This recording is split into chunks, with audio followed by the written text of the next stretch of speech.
Une des questions qu'on me pose le plus, c'est quelle caméra je dois acheter pour commencer la vidéo. Et je vous réponds qu'un smartphone c'est très bien, puisqu'aujourd'hui il y a des apps dédiées qui permettent de débrayer tous les réglages vidéo de votre iPhone. Mais de l'autre côté, je vous réponds aussi que c'est bien d'avoir un réflexe ou un hybride à objectif interchangeable, puisqu'avoir différentes focales, un grand angle, un standard, un téléobjectif, ça vous permet de mieux raconter votre histoire en vidéo. Et aujourd'hui, j'aimerais vous parler de ces petites lentilles qui réunissent le meilleur de deux mondes, puisqu'elles permettent de transformer en quelque sorte votre smartphone en caméra. Ce sont des lentilles qui simulent différentes focales. Mais juste avant, j'aimerais vous parler du salon de la photo qui arrive à grands pas. J'ai fait un concours pour faire gagner 50 places à ce salon et j'ai contacté tous les gagnants ce matin par Instagram. Donc malheureusement, si vous n'avez pas reçu le message, c'est que vous n'avez pas gagné ce concours. Mais c'est très simple de se procurer une place sur le site du salon de la photo. Je crois qu'elle est environ à 12 €. Donc j'espère en tout cas vous y voir. Moi j'y serai le dimanche toute la journée pour vous rencontrer. Je vous rappelle qu'il y a un espace dédié qui s'appelle le rendez-vous des communautés. Et je vous tiens au courant en story Instagram de ma venue. Ça se trouve, je viendrai peut-être un jour de plus. Donc suivez-moi bien sur Instagram, grain.video, pour être tenu au courant de tout ça. Parlons maintenant de ces fameux objectifs qui permettent de transformer votre smartphone en caméra. Juste avant de regarder cette vidéo, je vous conseille de regarder une autre vidéo que j'ai fait qui s'appelle Comment filmer avec son smartphone, qui s'affiche juste ici, dans laquelle je parlais de l'application mobile que j'ai choisie pour filmer avec mon smartphone. Et je vous parlais également de stabilisation. En l'occurrence, moi pour cette vidéo, j'ai stabilisé avec l'Osmo Mobile 2, le même stabilisateur que j'ai utilisé dans la précédente vidéo.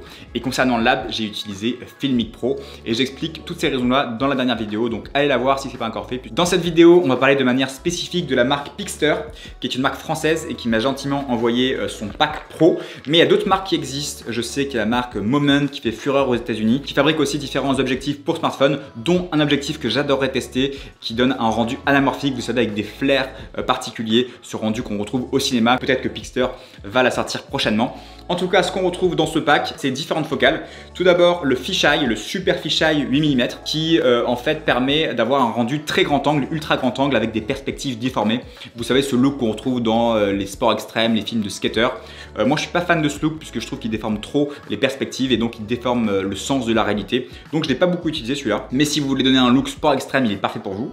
Ensuite, il y a un deuxième objectif qui a un grand angle que j'adore puisqu'il permet d'agrandir un peu la focale de l'iPhone, un 28 mm il me semble, donc il permet plus d'avoir un 24 ou même un 18 mm, c'est écrit dessus. Moi j'adore filmer au grand angle, vous savez que ma plage focale préférée est du 16 au 35, donc ça j'adore. Ensuite, téléphoto. 60 mm, donc là il permet de zoomer un peu dans l'image et ce qui est sympa c'est qu'il ne dégrade pas l'image. Quand vous utilisez le mode téléphoto de l'iPhone, vous allez dégrader votre image puisque vous allez zoomer dans le capteur et donc vous allez avoir une image qui va être plus pixelisée. Alors que celui-là, comme il y a un système de lentilles à l'intérieur, il permet de garder toute la qualité de l'iPhone mais en zoomant dans l'image, ce qui est ultra sympa, donc ça j'aime beaucoup aussi. On a un look différent, beaucoup plus immersif.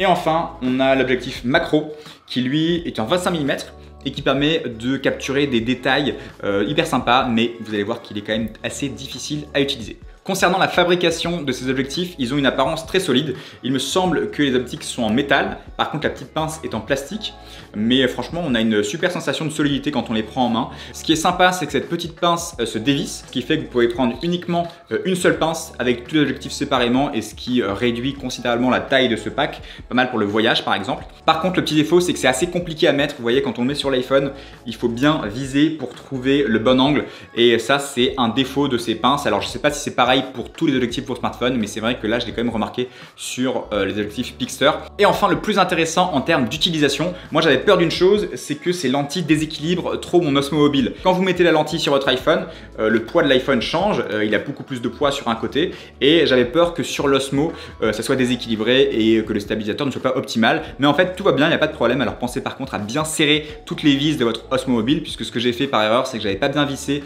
la vis qui permet de déporter le bras de l'Osmo Mobile et un moment le téléphone a bougé un petit peu et là pour le coup ça marchait plus du tout. Il y avait beaucoup trop de poids sur le côté gauche et l'Osmo était déséquilibré.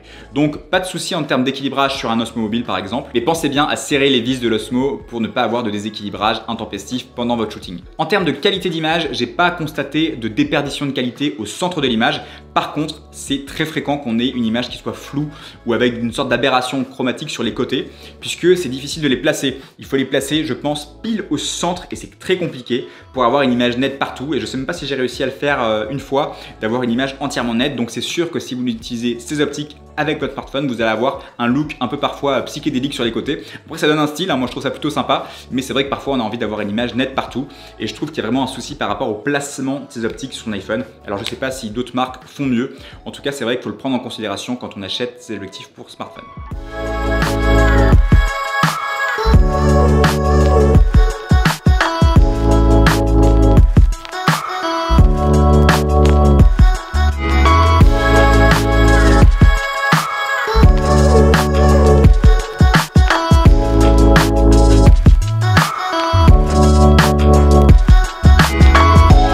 Voilà mon avis sur ces lentilles pour smartphone Pixter. En tout cas, ce qui est sûr, c'est que des lentilles pour smartphone, alors Pixter ou une autre marque, changent de manière considérable votre rapport à votre téléphone puisque les transforment littéralement en caméra. Moi, j'avais l'impression d'avoir un réflexe ou un hybride entre les mains et j'ai vraiment pris goût à faire de la vidéo avec le smartphone puisque la qualité est quand même incroyable. Alors certes, on n'a pas de profondeur de champ courte comme sur un réflexe, on n'a pas le look plein format, mais c'est hyper léger. Alors par contre, il faut un petit peu optimiser, je pense, la stabilisation sur iPhone puisqu'on n'a pas encore le même rendu avec l'Osmo Mobile qu'avec le Ronin par exemple, mais je sais que d'autres marques font des stabilisateurs, il y a notamment Feiyu, il y a aussi la marque Movi, il faudrait que je teste d'autres stabilisateurs, peut-être que DJI va sortir un Osmo Mobile 3 qui sera encore mieux, j'en suis sûr, mais c'est vraiment génial en tout cas la vidéo à l'iPhone et vous n'avez aucune excuse avec ces objectifs, ces lentilles pour smartphone, vous pouvez commencer la vidéo dès aujourd'hui avec votre téléphone, donc n'attendez plus, lancez-vous. Le sujet de la vidéo sur smartphone me tient particulièrement à cœur puisque j'adore l'idée qu'on puisse commencer la vidéo avec peu de matériel. Alors certes, un smartphone c'est un petit peu cher, mais souvent vous en avez déjà un. Du coup, pas besoin d'acheter une caméra pour commencer. Et malheureusement, j'ai pas assez de temps dans ces tutoriels pour parler de tout ce qu'il faudrait faire pour faire un film vraiment de A à Z avec votre téléphone portable.